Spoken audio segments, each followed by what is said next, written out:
guys. Today we're joined by Mitch Bratt. He's a left-handed pitcher from Ontario, Canada, who's committed to Florida State University. Was ranked as the 134th overall prospect and 14th best left-handed pitcher in the high school 2021 class. He also competed in the 18U Baseball World Cup, the Canadian national team, threw really well there. So he's already gotten some exposure to some more advanced competition, definitely held his own. So we're really just the beginning of his career. And I'm pretty sure he's the youngest guest we've had on here by quite a bit. So looking forward to chatting. But Mitch, thanks for coming on. Hey, thanks for having me. Really appreciate you having me on. Yeah, so you are also our first Canadian native. Pretty sure about that too. So talk a little bit about obviously you're committed to Florida State. Um, are you kind of nervous about the jump moving over to the United States, having grown up in Canada? What's that been like? Well, I find the jump won't be too bad just because I've been competing for the past like 3 or 4 years. I've been going down south to Florida, many different areas of the States, just competing, going for weeks at a time, especially with the national team. We go for like a week sometimes, and then 2 weeks in different areas. So I find it's going to be a good adjustment for me just to go out there and compete. I'm really excited to make that jump. Yeah, and Christian mentioned obviously you play in Canada, not only in Canada but also here in the U.S. You're in Canada right now, obviously, like you mentioned before we're recording. But have you noticed a huge difference in like game style or skill set? When you made that jump from Canada to playing here in the U.S., at least here at your level. Yeah, so there's a big difference between like playing back home and then playing down south, just because your competition is just through the roof. Like we're here, we got a few guys back home who can really compete, can Right. really dial in, but down there it's a fair game. Everybody's top notch, everyone's good. So it's really just about competing back when I'm home, just really giving it all I got to be ready. So when I do go down south, make sure all my stuff is sharp and my mental preparation is ready to go. Yeah. And you have the hoodie on, the Baseball Factory All-Star Classic experience. We experienced that a few weeks ago. I was down there for media reasons, obviously, and you were obviously pitching down there. You were one of only two Canada-based players at that event. The other one, obviously, being Calvin Ziegler. I had the capability of speaking to him on what it meant to him to, represent Canada in a way at that event here in the U.S. and, being one of the top 40 high school baseball players at that event here in the U.S. What did that mean to you to, kind of have the capability to, in a way, represent Canada at that event? It's really a big honor to represent Canada. I feel like you come in there, especially with Calvin and I, you come in with a chip on your shoulder because you're surrounded by other guys who are from the United States, and then they're like, oh, they're from Canada. What are they doing here? Like, you got something to prove, right? So, no, it was good. I felt like I threw well. Calvin and I really, I feel like we showed well. So, I'm excited. It's good. I'm kind of surprised that's kind of the thought, because I've played with a lot of guys, or maybe not a lot, but a few. Like John Axford sticks out to Right. me. Yeah. Is he from your area? He's from British Columbia. No, Okay. he's far away. Okay. But yeah, I've met him before. He's a really good guy. Oh yeah. Yeah. So we have like a Baseball Canada banquet every Uh-huh. year in January. So up in Toronto. So we get all the guys from all over Canada to come back, even the older guys and younger guys. So it's a good experience just to meet people, and it's a lot of fun. Yeah. So Florida State, was that something you were looking at? Did you kind of like have an idea that you wanted to go there, or was it something that just kind of developed, as you started playing around in the U.S. and what was that? How did you decide on Florida State? So I was actually talking to Kentucky, where the pitching coach was at, and I think it would have been my summer of my junior or before my junior year. I was talking to him a lot. We had a really good relationship going, and then he left to go to Florida State. So I gave it a few weeks, gave it a few weeks, I'd say. And then I called him. I was like, hey, you still interested? Like, Florida State's a pretty powerhouse school, so I Right. wasn't sure if I'd fit in there. So I called him. I was like, hey, you still interested? He's like, yeah, I was just about to call you. I'm really interested, and I hope to keep this relationship alive and see where we can go from here. So he came out to a few of my games that summer. I showed well, and I went on my official visit last September, so I had a great time.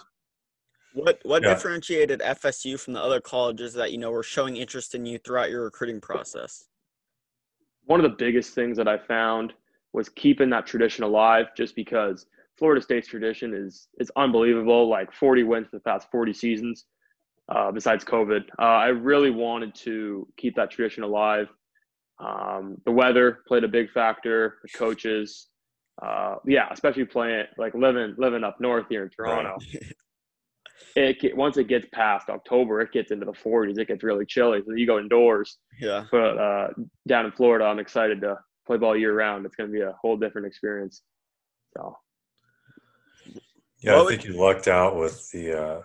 Actually, I don't think I've ever been to Kentucky, but I would imagine that the weather in Florida is a little better than Kentucky. 100%. Yeah, way nicer. what would you say you're most looking forward to, about being a Seminole and, heading over to Florida State after, you wrap up your final year of high school? I would say the biggest thing I'm excited for is to go in there and compete for a spot, right? So they got a big class, a few big classes, and big numbers this year just because of COVID, people coming back. So my biggest thing is if I do make it on campus, I just want to go out there and play my butt off, show them what I can do, right? I'm the first ever Canadian to be committed to the school for baseball, so I gotta show them something. So I'm That's excited. awesome. Yeah. Yeah, it is Yeah, cool. so, I was watching some video. I'm not sure what the event was. I think it said you were playing against some like the Orioles minor league guys. Okay. Um, but I was watching it, and the first person I thought of was Barry Zito. Has anyone ever told you that you throw like Barry Zito? I got a few comps to that. I feel Did like you? it's just my arm action. Yeah. Yeah, we got some similar stuff, so that's Okay, funny. so I could be a scout too, because I definitely saw that. Is there any current or former pitcher that you kind of model your pitching style after?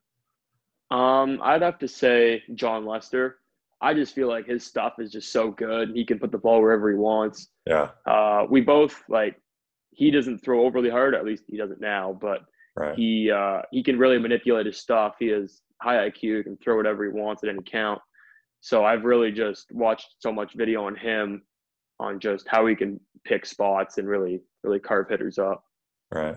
Yeah. Yeah, I got to see him up close 2 years ago, like throwing bullpen stuff. I had a little stint with the Cubs, and you're exactly right. Like he plays that cutter and that four seam on both sides of the plate, and then when I think we played against him when I was with Colorado, and David Ross was still catching back then, and those two, Lester and Ross, and then you knew Ross was like really working the umpire behind the plate because he would sit so far off the plate, and he'd Yeah. get these calls for Lester, and it was like, man, this is almost unfair. But yeah, he's a Yeah. really good pitcher to emulate for sure.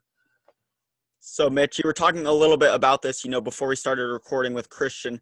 You mentioned you're big into the mental side of things for the game of baseball. What does your pregame routine look like, before a start of a baseball game? So usually on the like drive to the diamond, usually like an hour for me. I'll really like listen to music, just like dial in on what's gonna happen today, like how many innings, how many pitches I'm throwing. If I know the hitters, I'm just gonna like think about like what they can't hit in my stuff and where to spot up. But then once I get to the diamond, it's really go time. I really just focus in, dial in. So usually I start my routine an hour before. I'll just roll out, just keep it pretty straightforward from there for like 5 minutes. And then I'll go for a run, center field, come back, do about 10, 15 minutes of dynamic stretching, take a little break, 2 minute break for water, and then do some bands for about 5 minutes, do some like a weighted ball routine I have set in place that my coaches gave me. I'll do that for about 5 minutes, take a break, just talk to the catcher about our game plan going forward for that day. And then long toss for about 10, 15 minutes, or actually 10 minutes for, say, about 200, 220 feet, and then really dial it in coming back. And then take, I'd say, 5 minute break, and then really get into my pen, get feel for all my stuff, go 15, 20, 25 pitches. Just really making sure I have feel of everything before I hop on that mound in game. Okay. Would you say you have any major superstitions that, you maybe do before or after a game to try to stay consistent? Yeah, I got quite a few actually. All Okay. my stuff is really like time based. So around the 12:40 to 12:42 mark, like say the game's at 1, but in that 2-minute time frame, that's when I have to be playing catch before I start. I'm going to Um, stop you right there. You know what's really weird? I had the exact same time, like 42. really? Was a if it was a so 12:42. If it was a 105 game, 12:42 was the time I started throwing. That's Yeah, so that's funny. maybe you're not so left-handed after all. Yeah, let me think of some notes. And honestly, that just sounds more like a routine than a superstition. I think that's a good thing. Yeah, yeah. I saw some pretty superstitious players, and some of the stuff was like if they didn't pick up the rosin bag the right way, it was going Oh, to be a right. bad day. And it's like, you should probably get rid of that one. Yeah, yeah. Another thing would be like I find I always have to like double knot or triple knot my shoelaces because when they come undone, I feel like it ruins my whole entire rhythm. Like everything's just thrown off. So it's pretty funny, but like it just makes me think like if I'm in a groove and then they come Yeah. undone, it's like damn, Yeah. there goes that. So Right. That's awesome. Well, Christian mentioned a little bit earlier in the intro, obviously you had the capability to, compete for the Canadian national team down there in Canada, and obviously different places as well. What was that whole experience like for you? And, how enjoyable and meaningful was that whole experience like for you? oh, it was great. I wouldn't change it for anything. I was in Korea I'd say last August and September for the World Cup and like, U18 World Cup, and I remember just sitting on the plane, and the coach goes, "Hey, Mitch, you're starting game 1," and I was only 16 at the time, and I was just like in shock, like what is going on? But those experiences, I feel like really helped me mature as a person because you're across the world from your parents, from everybody else, except for your teammates. So you really got to make sure everything is organized and you're not leaving too late. Especially like even going to the Dominican or going down to Florida, you're there for 2 weeks at a time. So back home, I get like my room. I keep my room in like tip top shape, keep it clean because I treat that like it would be like my hotel room, right? So I want everything to be clean and ready to go for the next day and have everything set out. So it can just be a quick grab and go, and then off I go. Yeah. And you mentioned awesome experiences. Obviously, I'm sure that was one of your favorite experiences, as well as, the Baseball Factory All-Star Classic, like we mentioned a bit earlier. What would you say has been your most memorable baseball moment, in your career thus far? That's a good question. I'd have to say it was when we were in Korea.